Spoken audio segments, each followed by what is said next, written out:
Даргуул аймгийн эмчүүд өнөөдрийн байдлаар 21 төслийн 4820 айл өрхийн орон сууц баригдаж байна. Харин 2025 онд 1318 айлын орон сууц ашиглалтанд орсон байна. Шинэ он гарч эхний 26 хоногт 144 айлын орон сууц ашиглалтанд оржээ. Дархан хот жилээс жилд Хуамын тоо нэмэгдэж, түүний даган барилга байгууламжийн эрэлт нэмэгдэж, орон сууцны хорооллууд баригдаж байна.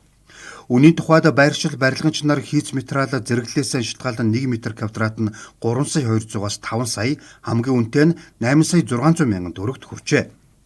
Иргэд барилгын гадаад өнгө үзэмж хийцүүрс орчилгаанаас илүүд дотоод сан техник дулаан алдагдлалд түлхүү анхаарч ажиллах хэрэгтэйг онцолж байна. Учир нь барилгын чанарт бос хурдан ашиглалтанд оруулах сурталчилгаанд дурдсан чанарыг бүрэн хангахгүй, үнийг хөрөгдөлт хэд автсан барилгууд олон бий гэдгийг иргэд шүүмжилж байна. Сүүлийн 3 жилийн хугацаанд баригдаж байгаа болон ашиглалтанд орсон барилгын тоо 2020 онтой харьцуулахад 3-аас 4 дахин нэмэгджээ. Хурдан байраа бариад олон зүгээр байраа борлуулахыг л бодож байгаа болохоос чанар дээр ер нь анхаарах юм байхгүй болсон. Ер нь бол цутгалтыг харна. Байрны цутгалтыг харна. Тэгээд дулаалга явна материалаар хийсэн байна. Тэднээс нь ерөнхийдөө харна да. Цахилгаан, савн бүх талаас л харах хэрэгтэй. Хамгийн чухал нь бол дулаалт шүү дээ. Чанар чухал шүү дээ. Төсөөр байгалийн эрсдлээс хамгаалах тийм юм болж байна. Барилгандаа хэрэгжилж байгаа материалууд нь сайн чанартай байна уу? Тэгээд оршин суугчдаас илүү сайн асууж ижил, сайн судалж ижил орохгүй бол эн чинь бас хямдхан биш байгаа, үнэтэй байгаа учраас хүмүүсээс сайн судалж ижил ороорой гэж хэлмээр. Би энэ дарханд баригдаж байгаа барилгыг ер нь судалж үздэг хүн л дээ. Өөрөө барилгын мэргэжлэг хүн болохоор өндөр үнэтэй тэгсэн мөртөө ямар чанарын баталгаа байхгүй. Нэг гадар хөдлөх гэтэл ямар ч найдвар бос тийм барилгууд байгаа учраас дарханд бол хасар их олон барилга байгаа. Орон нутаг гэдэг утгаараа ерөнхийдөө хүн ам наашаа төвлөрөн их ирж байгаа. Тэр үүднээс ерөнхийдөө хотын чиглэл үн ханштай биш. Үүний ерөнхийдөө одоо хүмүүс ирж суурьшихад хангалттай боломжийн хэмжээний байх хэрэгтэй. Тэгвэл одоо метр квадрат нь баг зарим нь 4 сая байх гэсэн шүү дээ. Аймгийн газрын харилцаа барилга хөт байгуулалтын газрын мэдээлж байгаагаар зөвхөн энэ онд төлөвлөгөөнөөсөө саадахгүй бол 1500 айл өрхийн орон сууц ашиглалтанд оржээ. Иргэд шинээр ашиглалтанд орж байгаа барилга орон сууцны талаар нэгтэлж асуудаггүй. Захиалга өгсөн барилга нь хугацаанд нь орох хэсэг, хэрэв хугацаанд ороогүй тохиолдолд гүйцэтгэгч ямар хариуцлага хүлээх зэрэг төдийлөн анхаардаггүй сул талууд ажиглагджээ.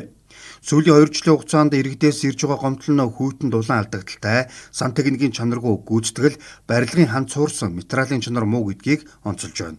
Харин энэ талаараа газрын харилцаа барилга хөт байгуулалтын газрын барилга хариуцсан ахлах мэргэжилтэн дараах мэдээллийг өглөө. Барилгын чанар бол маш чухал. За барилгын чанар дээр бол яг гүйцэтгэлийн үед барилгын зурагцал зохиогч, гүйцэтгэгч өөрөө тэр барилгыг захиалж байгаа гэсэн 3 чанарын хяналтын инженерүүд өдөр тутмын хяналтыг тавьж ажилладаг байгаа.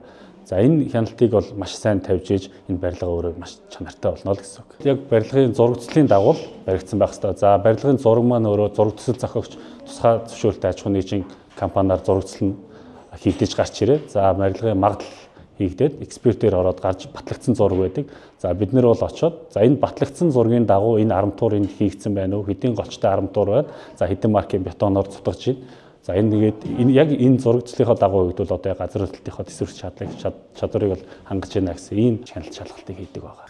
Шинээр ашиглалтанд орж байгаа нийтийн зориулалттай орон сууцыг газрын харилцаа барилга хөт байгуулалтын газар, Дархан ус сувг хувьцаат компани, Дарханы дулааны сүлжээ төрийн өмчт хувьцаат компани, Дархан цалингийн цахилгаан түгээх сүлжээ хувьцаат компани, онцгой байдлын газар, тусгай хэрэгцээд иргэд зэрэг 20 гаруй гишүүнээс бүрдсэн улсын комисс хүлээн авдаг байна. Харин орон сууц ашиглалтанд орсноос хойш зөвшөөрүүлсэн тохируулах хугацааны 1 жил болон чанарын баталгааны 3 жил гэж байдаг байна. Зөвшөөрүүлэн тохируулах хугацааны 1 жилийг тухайн барилгын компанид бүрэн хариуцдаг. Чанарын баталгааны 3 жилийн тухайд зөрчил илэрсэн тохиолдолд буруутай этгээд хариуцдаг байна. Тиймээс барилгын дотоод хяналт буюу мэргэжлийн инженеруудын өдөр тутмын хяналт хэрхэн явагддаг, чанартай барилгын материал ашиглаж байгаа эсгэд анхаарах хэрэгтэй байна.